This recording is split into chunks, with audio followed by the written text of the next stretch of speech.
Harry डांडियो में फ्योली फूली झुमेलो, रीति पाखियों में फ्योली फूली झुमेलो, मैत की खुद आनी होली झुमेलो, पुरानी याद सतानी होली झुमेलो। उत्तराखंड के पहाड़ में जब भी ये स्वर गूंजते हैं तो ऐसा लगता है मानो खुद प्रकृति भी इनके साथ झूम उठी हो। बुरांश के जंगल, फ्योली के पीले फूल, पहाड़ों की ढलानें और दूर तक फैली घाटियां सब जैसे इन गीतों का हिस्सा बन जाते हैं। इन पंक्तियों का अंक बार बार एक ही शब्द से होता है, झुमेलो। लेकिन क्या कभी आपने सोचा है कि हर गीत में गूंजने वाला ये शब्द केवल एक टेक है या इसके पीछे छुपी है सदियों पुरानी कोई कहानी? आखिर क्यों पहाड़ की महिलाएं अपनी खुशियां, अपने दुख, मायके की याद और मन के अनगिनत भाव इसी झुमेलो के सहारे व्यक्त करती थी? क्या झुमेलो केवल एक लोक नृत्य है या फिर ये उत्तराखंड की उन अनकही भावनाओं की आवाज है जो पीढ़ियों से पहाड़ों की वादियों में गूंजती चली आ रही है? आज की इस वीडियो में हम जानेंगे झुमेलो की उसी रोचक कहानी को, उसकी उत्पत्ति, उसके गीतों में छुपे भाव, उसकी सांस्कृतिक महत्ता और उसके लोक जीवन को जिसकी आत्मा बन चुका है झुमेलो।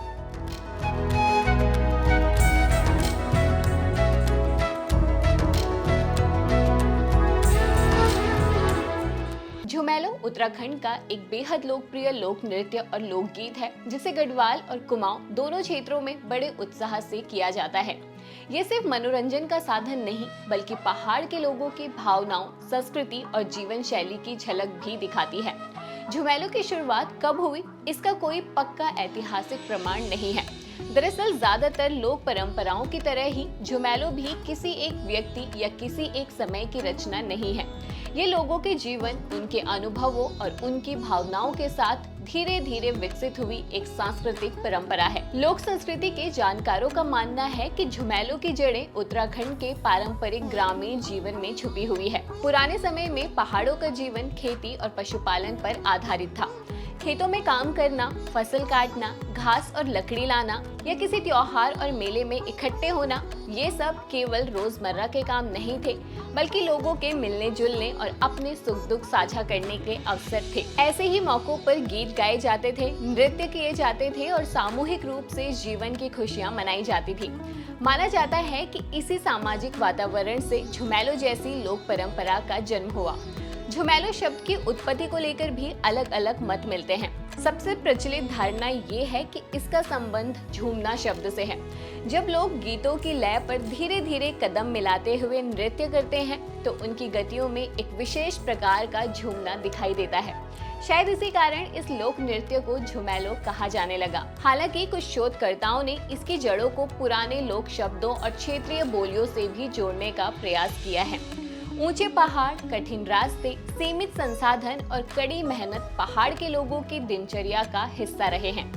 ऐसे माहौल में लोकगीत केवल मनोरंजन का साधन नहीं थे बल्कि लोगों के लिए मानसिक और भावनात्मक सहारा भी थे। दिन भर के श्रम के बाद गीतों और नृत्यों के माध्यम से लोग अपने मन की बातें व्यक्त करते थे और जीवन की कठिनाइयों को कुछ समय के लिए भूल जाते थे। झुमेलो के गीतों में भी हमें पहाड़ के जीवन की यही झलक दिखाई देती है।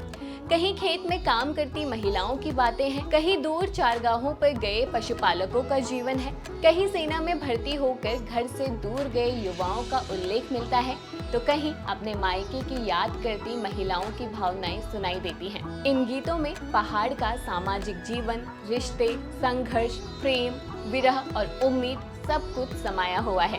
यही कारण है कि झुमेलो को केवल एक लोक नृत्य या लोकगीत कहना पर्याप्त नहीं होगा। ये वास्तव में उत्तराखंड के लोक जीवन का जीवंत दस्तावेज है जिसमें पहाड़ की संस्कृति, लोगों की भावनाएं और उनकी सामूहिक स्मृतियां आज भी सुरक्षित हैं। पारंपरिक पहाड़ी समाज में महिलाओं की भूमिका काफी महत्वपूर्ण रही है। खेती बाड़ी, पशुपालन और पानी और लकड़ी लाने से लेकर परिवार की देखभाल तक उन्हीं के कंधों पर होती थी। पहाड़ का कठिन भूगोल और सीमित संसाधन उनके श्रम को और भी चुनौतीपूर्ण बना देते थे। सुबह से शाम तक लगातार काम करने के बावजूद महिलाओं के अनुभव, उनकी इच्छाएं और उनके मन की बातें अक्सर घर और समाज की सीमाओं के भीतर ही रह जाती थी।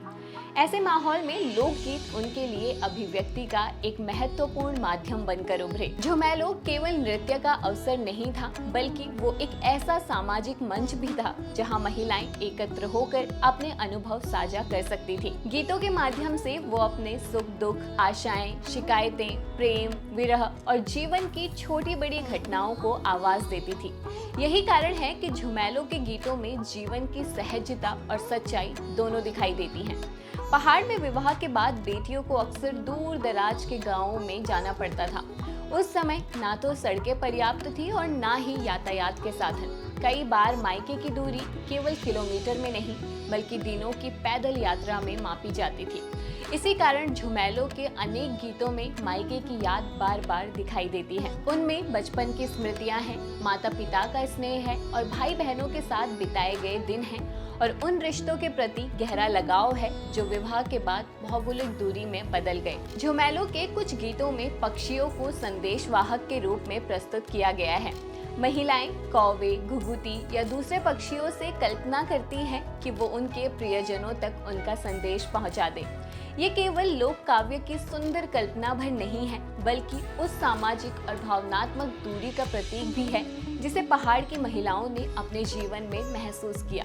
इसी वजह से झुमैलो को केवल मनोरंजन की लोक परंपरा नहीं माना जाता। ये पहाड़ की महिलाओं के अनुभवों, संवेदनाओं और स्मृतियों का ऐसा सांस्कृतिक दस्तावेज है जिसने उन भावनाओं को भी सुरक्षित रखा जिन्हें इतिहास की किताबों में शायद कभी स्थान नहीं मिला। उत्तराखंड की लोक संस्कृति को प्रकृति से अलग करके नहीं समझा जा सकता। झुमैलो इसका सबसे बड़ा उदाहरण है। इन गीतों में बुरांस, फ्योली, बांज के जंगल, नदियां, झरने और पर्वत बार बार दिखाई देते हैं। लेकिन ये केवल प्राकृतिक वर्णन नहीं है, यहाँ प्रकृति भावनाओं की भाषा बन जाती है। फ्योली का फूल अक्सर नवजीवन और उम्मीद का प्रतीक बनता है। बुरांश प्रेम और सौंदर्य का संकेत देता है। घुघुती और कौवे संदेशवाहक की भूमिका निभाते हैं। ऋतुओं का परिवर्तन जीवन की बदलती परिस्थितियों का प्रतीक बन जाता है। इस तरह झुमैलो लोक काव्य और लोक पर्यावरण के बीच एक अद्भुत सेतु का काम करती हैं। आमतौर पर महिलाएं गोलाकार घेरा बनाकर नृत्य करती हैं। वो एक दूसरे का हाथ पकड़ती हैं और कंधों से जुड़ती हैं और लयबद्ध गति से आगे पीछे कदम बढ़ाती हैं। पूरा समूह एक साथ चलता है, जिससे नृत्य में सामंजस्य और एकता का भाव दिखाई देता है। इस नृत्य में व्यक्तिगत प्रदर्शन की तुलना में सामूहिक भागीदारी ज्यादा महत्वपूर्ण होती है। शायद यही कारण है कि झुमैलो को सामाजिक एकता का प्रतीक भी माना जाता है।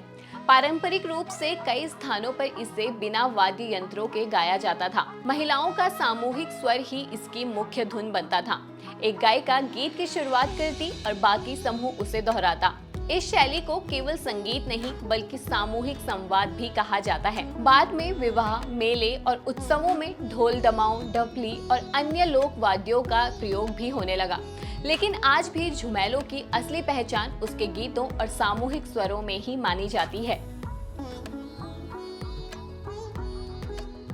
गढ़वाल और कुमाऊं दोनों क्षेत्रों में झुमैलो लोकप्रिय है, लेकिन इसके स्वर, भाषा और भावों में कुछ क्षेत्रीय अंतर भी दिखाई देते हैं। गढ़वाली झुमैलो गीतों में मायके की याद, पारिवारिक रिश्ते, पहाड़ी जीवन की कठिनाइयां और सामुदायिक अनुभव अधिक प्रमुखता से उभरते हैं। वहीं कुमाऊनी झुमैलो में प्रेम, श्रृंगार और प्रकृति के सौंदर्य का चित्रण अपेक्षाकृत ज्यादा देखने को मिलता है। हालांकि ये अंतर पूरी तरह निश्चित नहीं है, क्योंकि दोनों क्षेत्रों की लोक परंपराएं समय के साथ साथ एक दूसरे को प्रभावित भी करती रही हैं।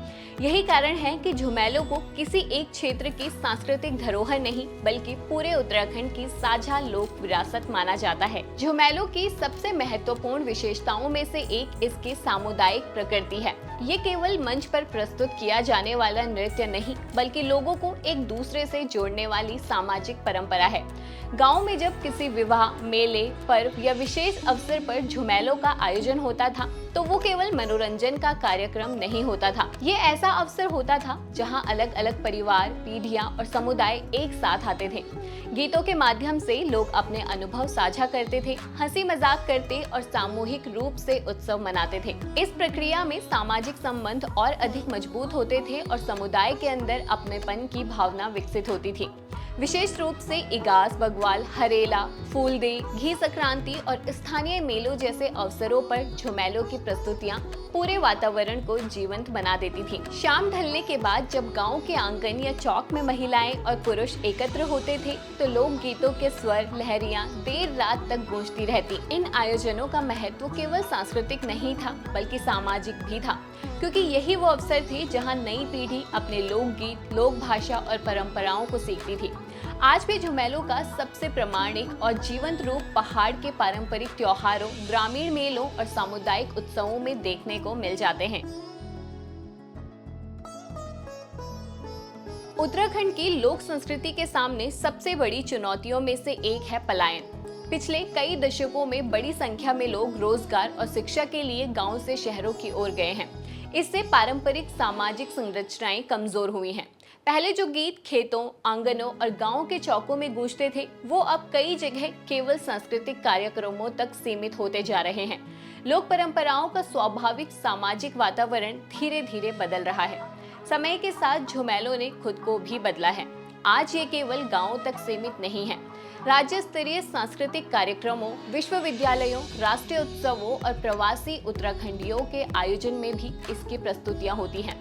इससे इसकी लोकप्रियता बढ़ी है, लेकिन साथ ही कुछ चुनौतियां भी पैदा हुई हैं। कई बार मंचीय प्रस्तुतियों में पारंपरिक गीतों और नृत्य शैलियों को आधुनिक दर्शकों के अनुरूप बदल दिया जाता है। इससे मूल स्वरूप पर प्रभाव पड़ सकता है। सोशल मीडिया और यूट्यूब ने झुमेलों को नई पहचान दी है।